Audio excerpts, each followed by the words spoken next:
Ya, Shalom. Yo leo una parte de la Torá que sería como lo que nos conecta con el profeta que vamos a ahora conectar.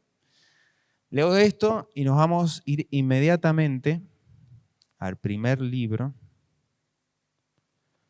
de Reyes 18, capítulo 18.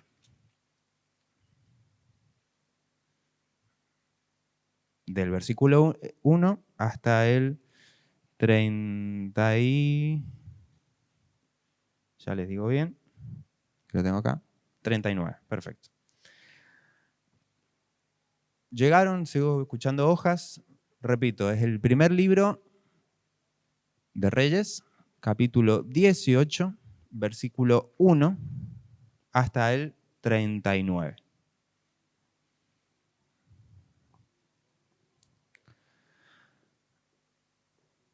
Comienzo. Repito por tercera vez entonces. Primer libro de Reyes, capítulo 18, versículo 1 hasta el 39. Y leo el maftir, que es lo que la partecita de la Torá que nos conecta con lo que vamos a conectar, valga la redundancia. Moshe terminó de hablar con ellos y se puso una máscara sobre su cara. Siempre que Moshe entraba ante la presencia del Eterno para hablar con él, se quitaba la máscara hasta que salía. Y al salir se ponía la máscara y les decía a los israelitas lo que les fuera ordenado. Cuando los israelitas veían la cara resplandeciente de Moshe, Moshe se cubría su cara con la máscara hasta que otra vez iba a hablar con él. Y ahora leo Primera de Reyes, capítulo 18, versículo 1 en adelante. El tiempo pasó, y 3 años después, la palabra del Señor vino a Elías y le dijo: Ve y preséntate ante Ahab. Voy a hacer que llueva sobre la tierra. Elías se puso en marcha para hablar con Ahab. El hambre que azotaba a Samaria era terrible. Ese día el rey llamó a Abdías, su administrador. Abdías era un hombre profundamente temeroso del Señor, pues cuando Jezabel mandó matar a los profetas del Señor, Abdías salvó a 100 de ellos, formó 2 grupos de 50 profetas y los escondió en cuevas y les proveyó pan y agua. Ahab le dijo a Abdías: Ve a recorrer todo el país, busca manantiales con agua y arroyos. Tal vez encontremos un poco de pasto para mantener vivos a los caballos y a las mulas. De lo contrario, nos quedaremos sin bestias.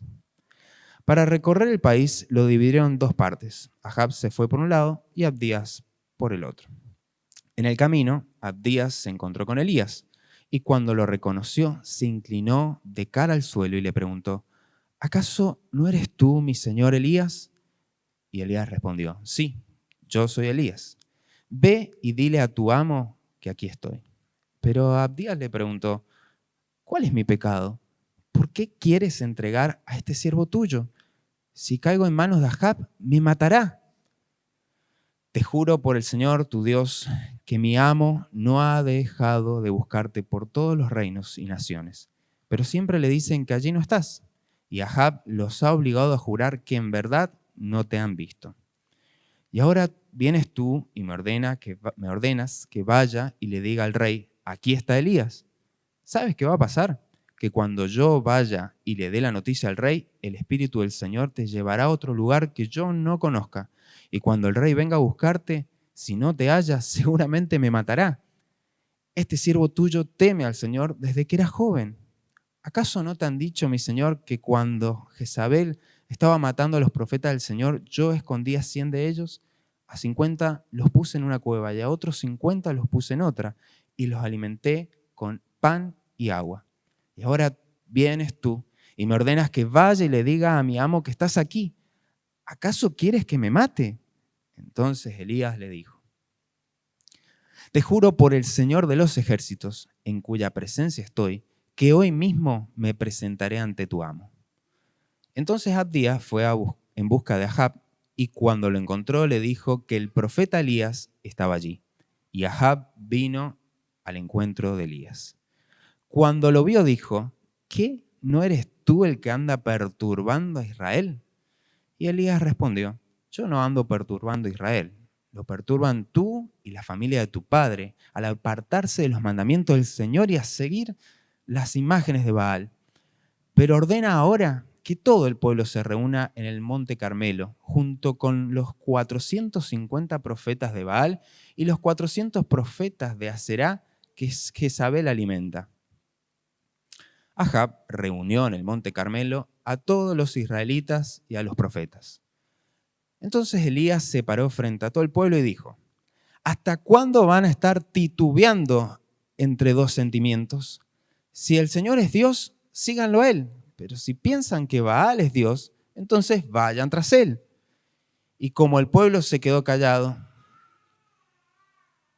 Elías volvió a decirles, de todos los profetas del Señor, solo yo he quedado. En cambio, Baal cuenta con 450 profetas. Pero traigan 2 toros, uno para los profetas de Baal y otro para mí. Que corten ellos en pedazos el suyo y lo pongan sobre la leña, pero sin prenderle fuego. Por mi parte, yo también cortaré en pedazos mi toro y lo pondré sobre la leña, pero tampoco prenderé fuego. Ustedes van a invocar el nombre de sus dioses, y yo también invocaré el nombre del Señor. Y el Dios que responda y envíe fuego sobre el altar, que sea reconocido como el verdadero Dios. Como todo el pueblo aceptó la propuesta, Elías dijo a los profetas de Baal, como ustedes son más, escojan uno de los toros y córtenlo en pedazos, pero no prendan fuego. Invoquen entonces a sus dioses. Los profetas tomaron el toro que les dio y lo prepararon, y luego invocaron el nombre de Baal desde la mañana hasta el mediodía, y decían, Baal, respóndenos. Pero aunque saltaban alrededor del altar, el silencio era total. Hacia el mediodía, Elías comenzó a burlarse de ellos y les decía, griten más fuerte, recuerden que es un Dios, tal vez estará meditando o estará ocupado o se habrá ido a otro lugar, tal vez esté dormido y ustedes tengan que despertarlo. Ellos gritaban más fuerte mientras se hacían cortaduras en el cuerpo con cuchillos y con puntas de lanza hasta que la sangre les bañaba el cuerpo. Pero pasó el mediodía y los profetas seguían gritando como en trance hasta la hora en que se tenían que ofrecer el sacrificio y no se escuchaba una sola voz. El silencio era total. Entonces Elías llamó a todo el pueblo y les pidió que se acercaran a él. En cuanto el pueblo se acercó, él se puso a arreglar el altar del Señor que estaba en ruinas. Tomó 12 piedras, una por cada tribu de los hijos de Jacob, a quien el Señor le cambió el nombre y le dijo, tu nombre será Israel. Con las 12 piedras edificó un altar en honor al nombre del Señor. Luego hizo una zanja alrededor del altar en donde cupieran 2 medidas de grano.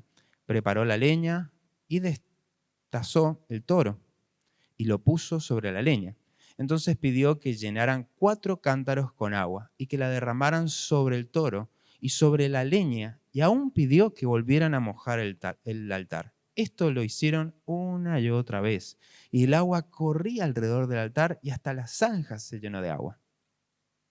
Cuando llegó el momento de ofrecer el sacrificio, Elías se acercó al altar y dijo, Señor, Dios de Abraham, de Isaac y de Israel, demuestra hoy que tú eres el Dios de Israel y que yo soy tu siervo y que solamente hago lo que tú me has ordenado hacer.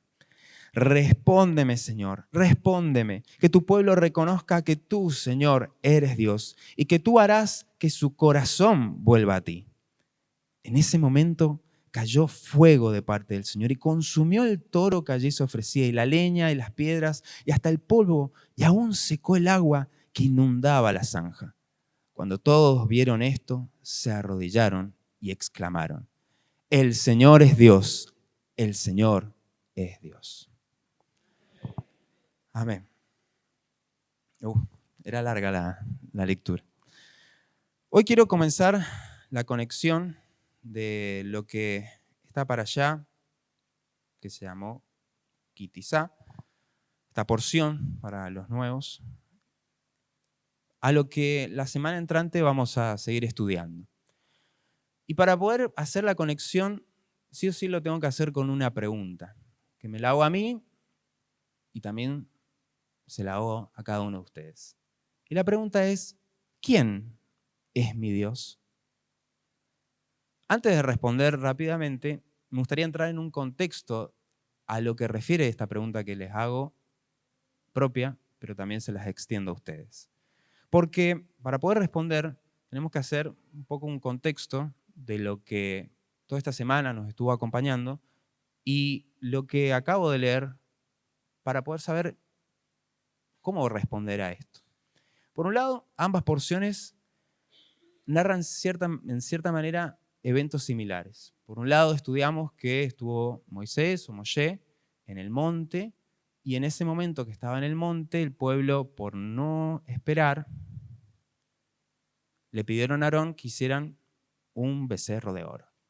Y por otro lado, nos encontramos a Elías, otro profeta, como Moshe, otro, que justamente confronta a una serie de, creo que son 900 profetas, unos 450 de Baal y otros de Aserá, confronta a estos profetas que idolátricamente adoraban a ese Dios. Entonces, en cierta manera, las similitudes que encontramos entre lo que estudiamos y lo que ahora acabo de leer es, por un lado, hay algo claro, hay una adoración falsa, es decir, una idolatría. Por otro lado, hay dos profetas que denuncian. Y por último, la muerte de estos idólatras, que si bien no lo leí, pero al último, que era el siguiente capítulo, si no saben, después de leer la historia, los terminan matando. Ahora, pareciera que lo que estudiamos y lo que acabo de leer, pareciera que fuera algo totalmente lejano, historias que se pasaron hace mucho tiempo, no tienen nada que ver con nosotros. Sin embargo, tienen más sentido ahora que a lo mejor en ese momento. ¿Y por qué les digo esto? Porque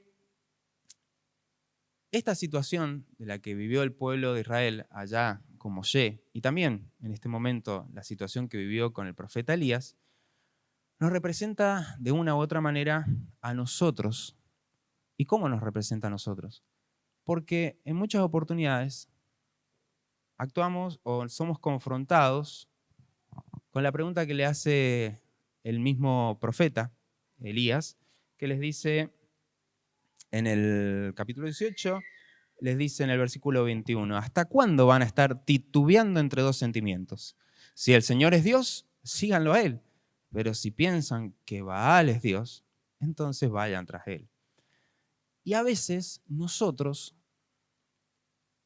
somos iguales que este pueblo. Pero yo no tengo ningún ídolo en mi casa, no tengo un becerro de oro, y si lo dirán de oro a lo mejor lo hubiéramos empeñado, pero no tenemos algo similar a lo mejor físicamente. Pero el peor ídolo no es el que está afuera, es el que está adentro. Es la imagen incorrecta que tenemos de la manera de acercarnos a Dios. Si vamos al libro de Éxodo, a Shemot, cuando justamente empieza todo este tema, en Éxodo 32:1, dice exactamente lo siguiente, y voy a irme rapidísimo para que no perdamos tiempo. Dice lo siguiente: al ver el pueblo, resalta esta parte, al ver el pueblo que Moisés tardaba en bajar del monte, fueron a ver a Aarón y le dijeron: anda y haznos unos dioses que vayan delante de nosotros, porque a este Moisés que nos sacó de Egipto no sabemos qué pudo haberle sucedido. Ya está el primer problema que nos involucra a todos, nuestra manera de ver. Porque la realidad que se nos presenta es la misma para todos, pero el tema es cómo la interpretamos. Y la forma en que interpretamos esa realidad es lo que muestra si nuestra confianza y nuestra fe está puesta en un Dios que no se ve, o está puesta en las cosas que vemos, pero que no tienen fuerza. Pasando un poco más práctico, el asunto es que a veces, justamente, nos hacen creer que hay que ver para creer, pero Dios nos llama a creer para poder ver.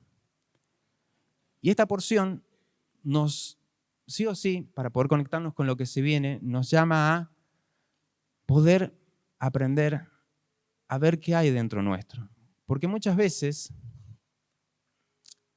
las acciones o las decisiones que tomamos en el diario, en el cotidiano, que pueden ser a veces desesperadas, pueden ser a veces en la inmediatez que a veces necesitan las cosas, es porque a veces somos como los profetas de Baal, desesperados para que haya algo y el profeta no se desesperó, hablando por el profeta Elías, sino que directamente él confió en lo que tenía que hacer. ¿Y por qué el profeta Elías sí le respondió y a los 900 que estaban ahí no hubo ni caso? Todo se resume en lo siguiente.